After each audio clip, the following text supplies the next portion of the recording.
Assalamualaikum warahmatullahi wabarakatuh.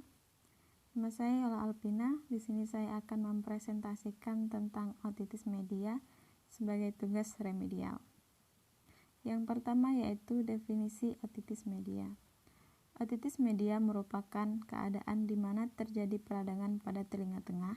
Secara klinis, otitis media dapat diklasifikasikan menjadi dua, otitis media akut dan otitis media supuratif kronis atau OMSK. OMSK adalah infeksi kronis pada telinga tengah yang disertai perforasi membran timpani dan keluarnya sekret atau pus pada telinga otore selama 8 minggu. Otitis media adalah infeksi telinga tengah yang menyebabkan peradangan atau kemerahan dan pembengkakan dan penumpukan cairan di belakang gendang telinga.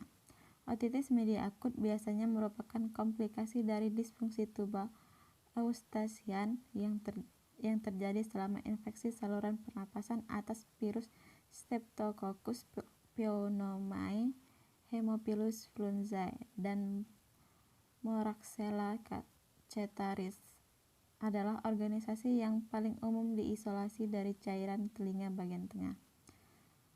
Yang kedua yaitu etologi.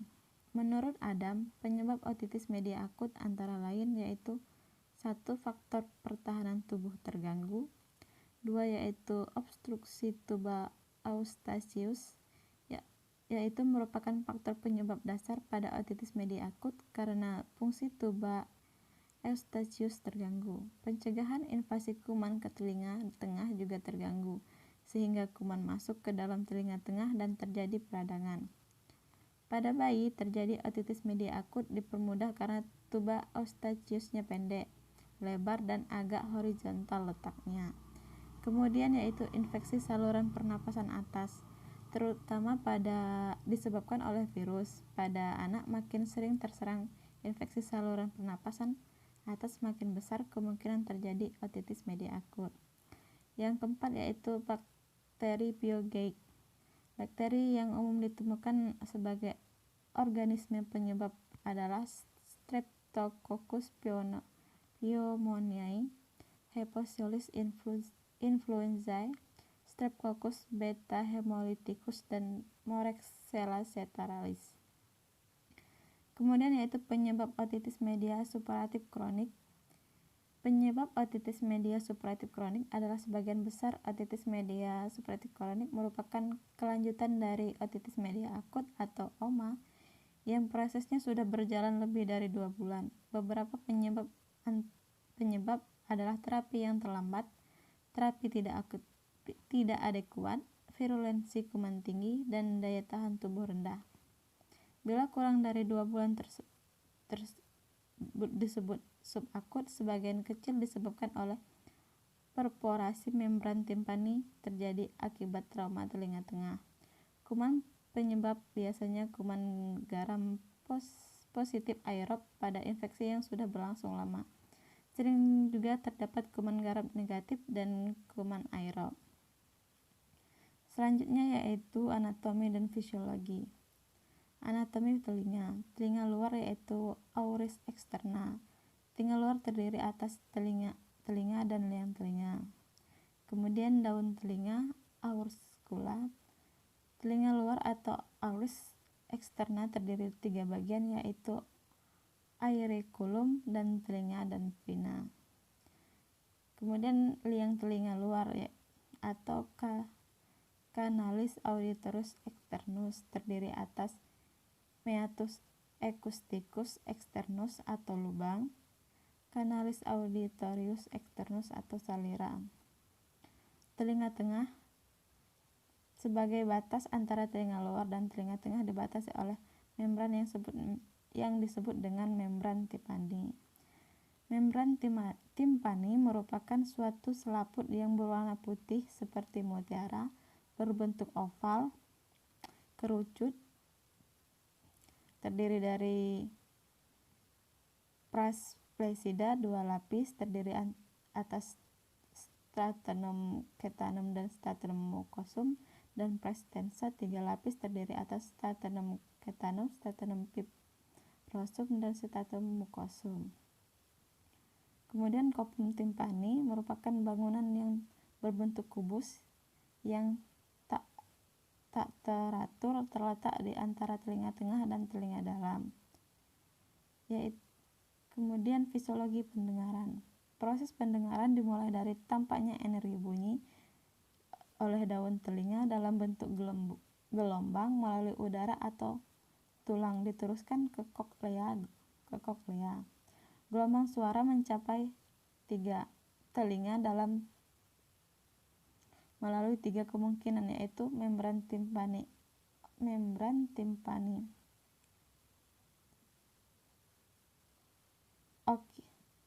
ossicle form oval, kemudian lewat tulang atau bone conduction. Lalu bila membran timpani dan ossicle tidak ada, getaran suara bisa lewat foramen rotundum. Yang keempat yaitu tentang patofisiologi dan patoflow. Otitis media awalnya dimulai sebagai proses peradangan setelah infeksi saluran pernapasan atau virus yang melibatkan mukosa hidung, nasofaring, dan tuba eustacia. Ruang anatomi yang sempit membuat edema yang disebabkan oleh proses inflamasi menghalangi bagian eustacia dan mengakibatkan penurunan ventilasi. Hal ini menyebabkan kaskade kejadian seperti peningkatan tekanan negatif di telinga tengah dan penumpukan sekresi mukosa yang meningkatkan kolonisasi organisme bakteri dan virus di telinga tengah. Pertumbuhan mikroba di telinga tengah ini mungkin membentuk nanah yang ditunjukkan sebagai tanda-tanda klinis otitis media akut atau OMA menurut Danishar dan Ashub 2017.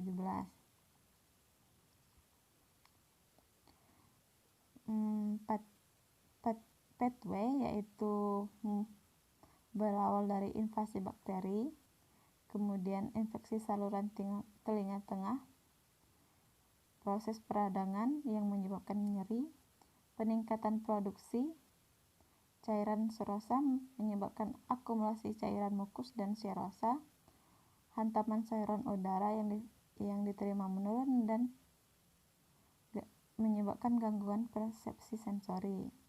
Kemudian tekanan udara telinga tengah berkurang yang menyebabkan retardasi membran timpani, hantaman suara udara yang diterima menurun dan juga menyebabkan gangguan persepsi sensori.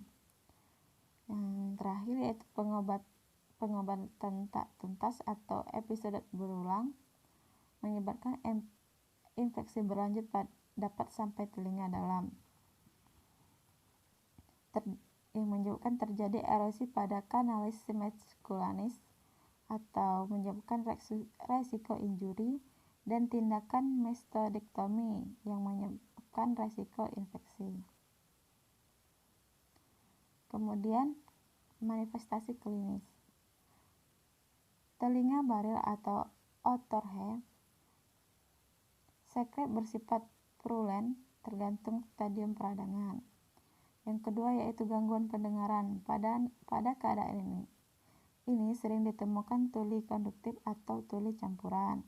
Penyebab besarnya ketulen diakibatkan oleh besar dan letak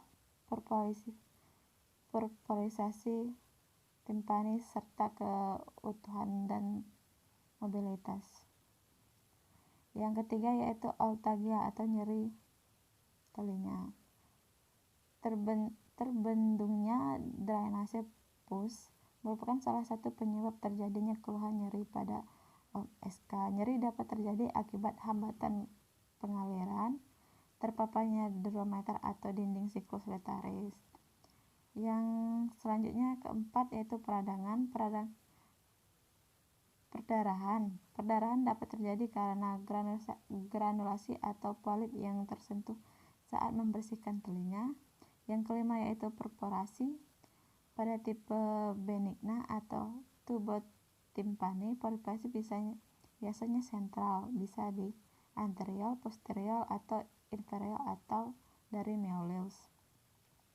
Yang keenam yaitu retraction pocket. Invasi membran timpani terlihat di daerah atik atau posterior superior dari pars tensa.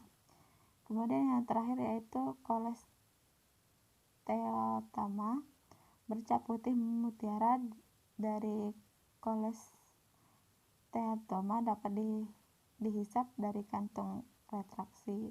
Pemeriksaan telinga dan pemeriksaan di bawah mikroskop merupakan bagian penting dari pemeriksaan klinis dan penilaian dari setiap jenis OMSK. Kemudian yaitu tentang pemeriksaan penunjang. Yang pertama yaitu pemeriksaan mikroskop. Dapat dibedakan jenis OMSK berdasarkan perforasi pada membran timpani yang terdiri dari perforasi sentral, atik, marginal. Pada tipe benigna tubotimpani, polarisasi selalu sentral, tidak bisa ditemukan pada anterior, posterior, atau inferior dari Nabulum melus. Kemudian yaitu pemeriksaan audiometri. Pada pemeriksaan ini penderita OMSK biasanya didapati jenis tuli konduktif, tetapi dapat pula dijumpai adanya jenis tuli sensorineural. Penurunan tingkat pendengaran terganggu kondisi membran timpani seperti letak perforasi tulang-tulang pendengaran dan mukosa telinga tengah. Tuli konduktif dapat diperbaiki dengan melakukan tindakan operasi, sedangkan tuli sensorineural yang permanen hanya dapat dibantu dengan menggunakan alat bantu dengar. Kemudian yaitu pemeriksaan radiologi. Pemeriksaan radiologi dapat memberikan informasi tambahan untuk melengkapi pemeriksaan klinis. Yang terakhir yaitu pemeriksaan kultur dan sensitivitas sekret telinga. Pemeriksaan kultur dan sensitivitas sekret telinga dapat membantu dalam pemilihan antibiotik atau pengobatan OMSK. Yang selanjutnya yaitu tentang penata laksanaan. Pengobatan penyakit telinga kronis yang efektif harus didasarkan pada faktor-faktor penyebabnya dan pada stadium penyakitnya. Sebelum melakukan penanganan pada pasien OMSK, perlu dilakukan evaluasi faktor-faktor yang menyebabkan penyakit menjadi kronis, perubahan struktur, anatomi, gangguan fungsi, dan proses infeksi telinga pasien.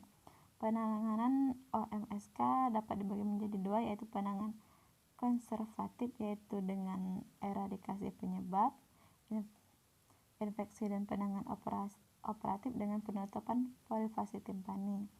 Penanganan OMSK meliputi manajemen jangka panjang dan mengobati gejala-gejala otorea, gangguan pendengaran, dan manajemen cholesteatoma. Yang selanjutnya yaitu asuhan keperawatan.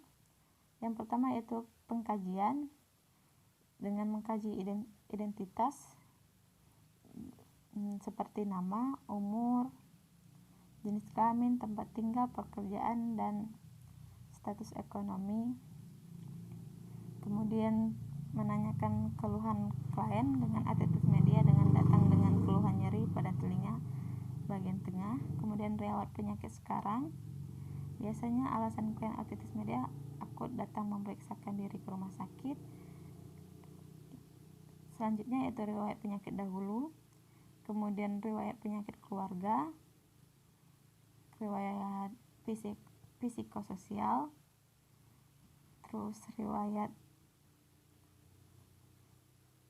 pemeriksaan fisik,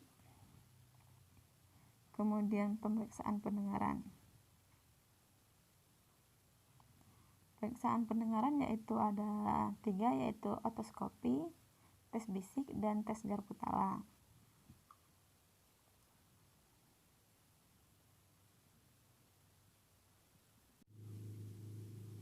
Kemudian diagnosa keperawatan. Yang pertama, gangguan komunikasi verbal berhubungan dengan gangguan pendengaran. Yang kedua yaitu gangguan persepsi sensori berhubungan dengan gangguan pendengaran. Dan 3 yaitu nyeri kronis berhubungan dengan penekanan saraf.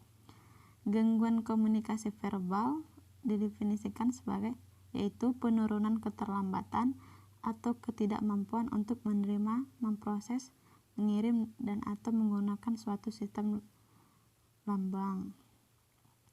Yang kedua yaitu diagnosa gangguan persepsi sensori. Yang ketiga yaitu nyeri kronis. Definisinya sensori yang tidak menyenangkan dan pengalaman emosional yang muncul secara aktual atau potensial, kerusakan jaringan atau menggambarkan adanya kerusakan, serangan mendadak atau pelan intensitas dari ringan sampai yang berat, dapat diantisipasi dengan akhir yang dapat diprediksi dan dengan durasi lebih dari 6 bulan. Baiklah, sekian presentasi dari saya. Wassalamualaikum warahmatullahi wabarakatuh.